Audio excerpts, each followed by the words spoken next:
What's going on, guys? We got a Honda 300 Fourtrax four-wheel drive carburetor here today, and I'm just going to take y'all through the steps on what I do to rebuild one of these. First thing we're going to do is flip it over and take our bowl off.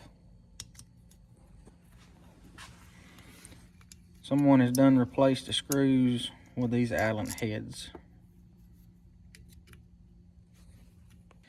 Now, this carburetor did come off a four-wheel drive model, but it doesn't matter if it's four-wheel drive or two-wheel drive. This applies to just about all your Honda 300 Fourtrax. So we got our bowl off. As you can see, our bowl here is pretty dirty. One of the things I like to do is just spray me some carburetor cleaner in it, let it soak a little bit. Now, in our kit, it did not come with this rubber grommet. Some of the kits do, some of them don't. So we're gonna have to reuse this one. So a good thing to do with this is we all should know that carburetor cleaner makes rubber swell. So to be able to reuse this, we're going to take us just a little cap here, fill it up with some carburetor cleaner, and let this soak in it. And by the time we get ready to reinstall it, this should be good and softened back up and ready to reuse. So the next thing we're going to do is start disassembling everything that's inside the bowl here. We're going to take off our jets and everything, and our floats here. When you're taking off these floats, if you'll look here real closely, this side here, as you can see, is kind of got like little grooves in it to where it kind of bites, and the other side doesn't. So we're going to knock it out from this side. Be careful that you don't break these, because if you break these little towers here, then this carburetor is no good.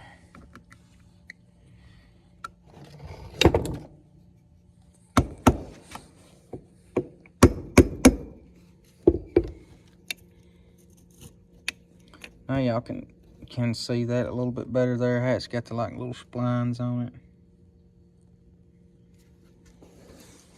So now we got that out. Got our floats. This is our needle. Now it's time to pull all of our jets out. This is your primary jet. This is gonna be your secondary jet. This right here is what controls your throttle, and this right here is what controls your idle. So this here is usually, this is a two-piece jet, and all carburetor kits that I've messed with, this bottom half here you have to save. When you're taking your carburetor kit apart, if you're wanting to take and set this stuff to the side, compare it with what comes in your kit and set it to the side so you don't get stuff mixed up, and that's fine. Me, I've done this enough to where I don't have to do that anymore.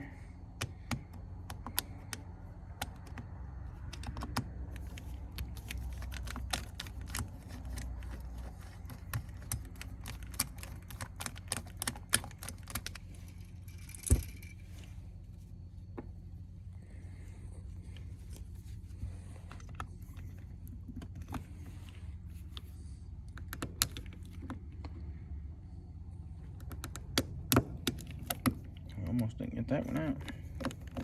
That's another thing, guys. When you're going to put these back in, yes, they have to be tight, but they do not have to be deftly tight, because these are made out of brass, and you don't want to be messing up the heads on them and stuff to where you can't get them out. Because I've seen that done on a lot of jets like this that go down in there, and then you can mess around and end up burning a carburetor because you can't get a jet out, especially if this gets stopped up and you can't clean it. So now we have all them out. All that's left to take out now is our air mixture screw. And it should have a little spring with a metal washer and a rubber washer. And there's the spring. And most of the time, the metal washer and stuff gets stuck. So what I found out that works usually the best is this is just a piece of welding wire that's got a little hook on it that I fished down in there and can hook with it and drag it up with. And sometimes it takes just a little bit to get it worked loose.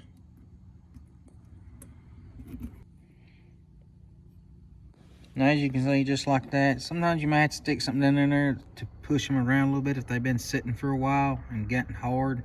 But most of the time, this little piece of wire right here does the trick. Now all that's left to do is take our top plate off here to get down to our diaphragm to check it out and make sure everything looks good with it.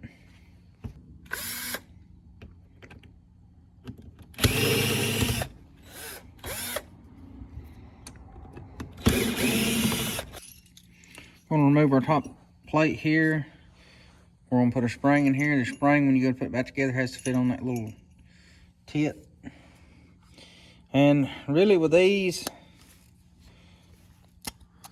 we're gonna pull it out. This bike has been sitting for a while. What we're gonna do is hold this up to the light, and you're just wanting to make sure that it has no holes or anything in it, even a slightest little pinhole will mess this up. This works with the acceleration of the bike, and if this has a hole in it anywhere, a pinhole or anything, this will make it to where it does not want to accelerate.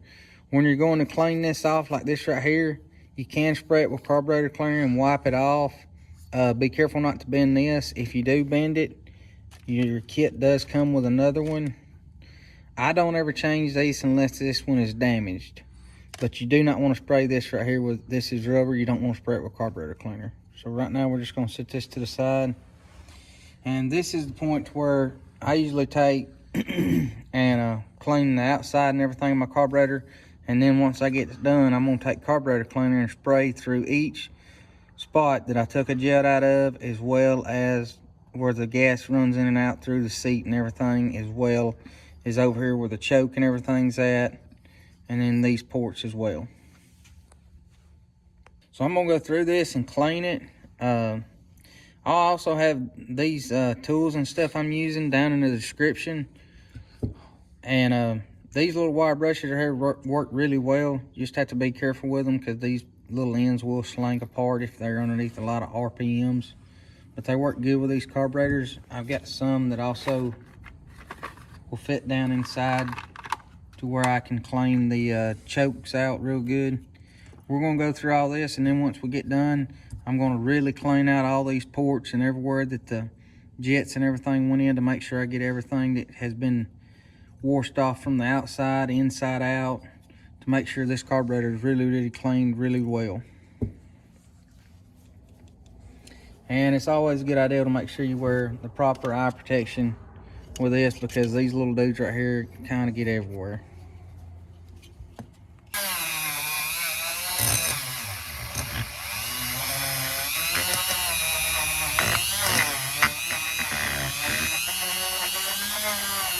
So like I was saying, what I normally do when it comes to cleaning these is I just take me a rag and spray it with carburetor cleaner. Just wipe it down. Now we got our carburetor, as you can see here. It's a little dusty, but we got all the stuff knocked off of it and everything. Next thing we're gonna do is spray all of our ports and everything out with our carburetor cleaner. The first thing I'm gonna do is spray the outside of it real good, get everything clean. Now listen, y'all wanna make sure that all your ports and stuff, where all this gas and all these needles and stuff and jets go, is very clean, because carburetors can be very sensitive, and a simple grain of sand can cause one of these things to act up, leak gas, and so on.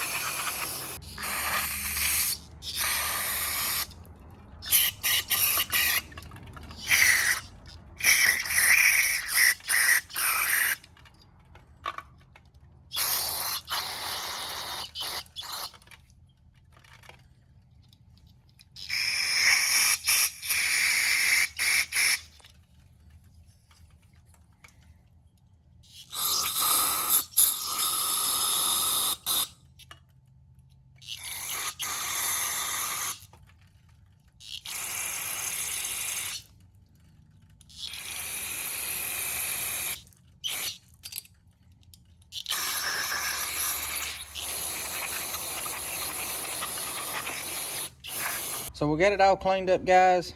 I usually take me a little cleaner here to go through and make sure, you know, all my ports on it and everything are clean, which you can see this one here. I don't want to show up good on camera. There we go. Everything's been cleaned good on this one. All the stuff that I use to do these carburetors, guys, will be listed down in the descriptions. So be sure to check that out. We're gonna screw that down in there. Here's a better set of pliers. snug that up. And this jet here.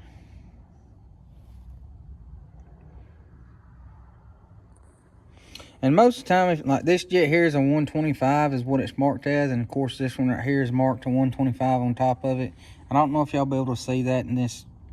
You can probably see the scratchings on it, but I usually always check them to make sure they're the same.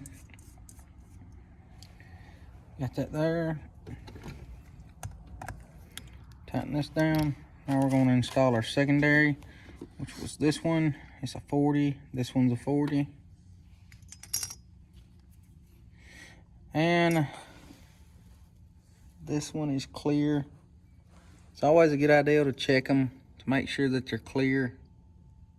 I said, I don't know. Yeah, y'all can see it right there.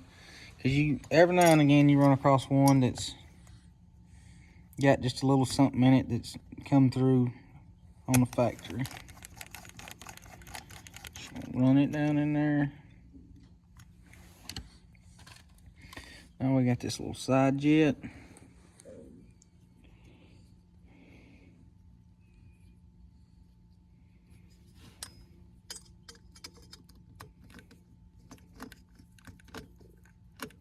Tighten it up on here a little bit.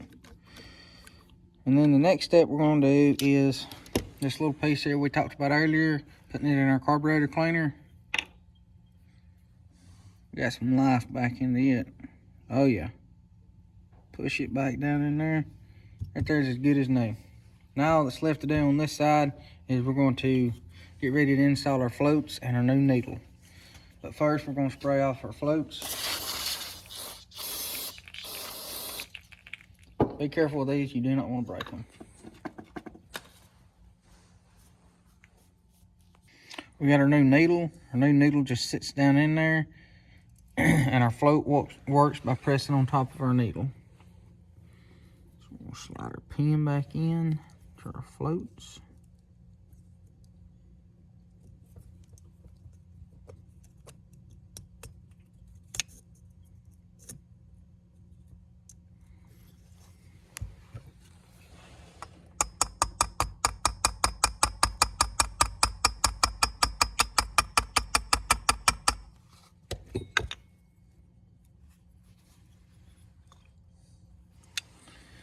Now we're ready to install our bowl gasket and everything.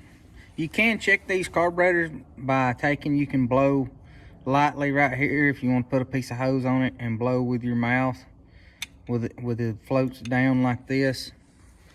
No harder than you can blow your mouth. This right here should have enough weight on it to hold the float or to hold the needle down. Should be no different than gas being on it. And as you can see right here, if it is leaking by, you can bend this tab right here on the back side. That's what that's there for. Now what you're doing by bending this tab here is you're setting your floats. Now me personally, I like to measure from here to the top of my floats and be around 5/8 with a tape measure, because I know everybody's got a tape measure. And that's usually where I like to set my floats around for these 300s. That's where it's always worked best for me. But before we put our bowl gasket on, y'all don't need to forget to put this on. And this is like to help keep the gas from sloshing around so much in the bowl. As well as don't forget to put your idle air mixture fuel screw in.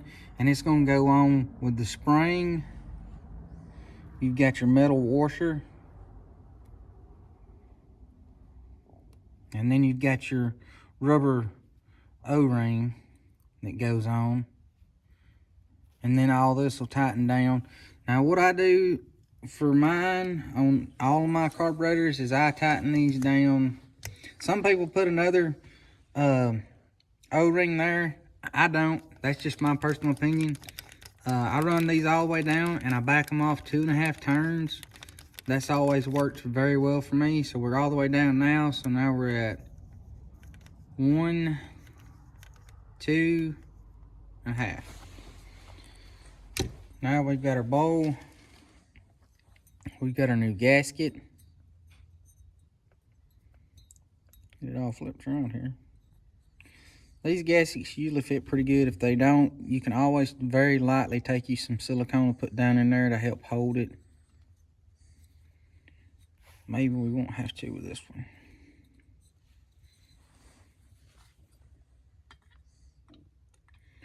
Then we're just gonna slide this over. Uh-oh.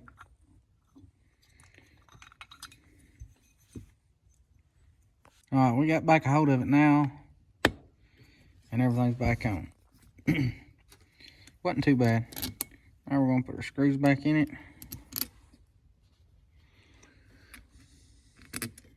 Like I said, this customer had already had these screws replaced, and I think it might have been a pretty good idea. I don't know, sometimes that like it don't work out. So next thing we're going to do now is install our top diaphragm. This does go on a certain way. As you can see, it has a little nipple piece here. You want to make sure that it lines up inside there so it slides all the way down.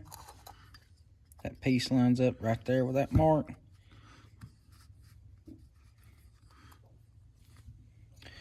Don't forget to put your spring in.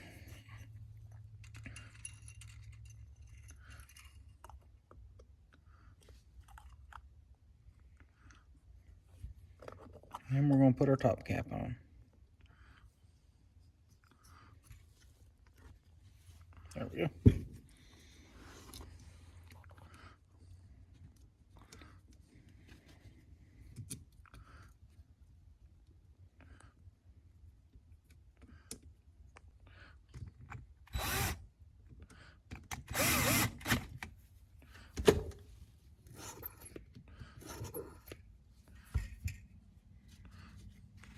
Okay guys, the only thing left to do to this carburetor is we got to put a new primer on it.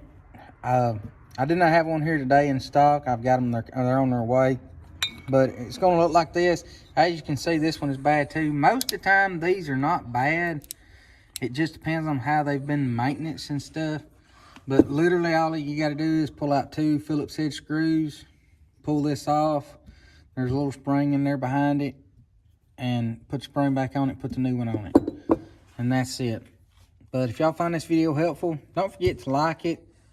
Subscribe to our channel if you're not already. We got hundreds of videos like this showing you how to redo different things, as well as motors, transmissions, and everything else you can think of, four-wheelers and side-by-sides. Share this with your friends. And as always, we appreciate you guys following along with us. Thanks for watching.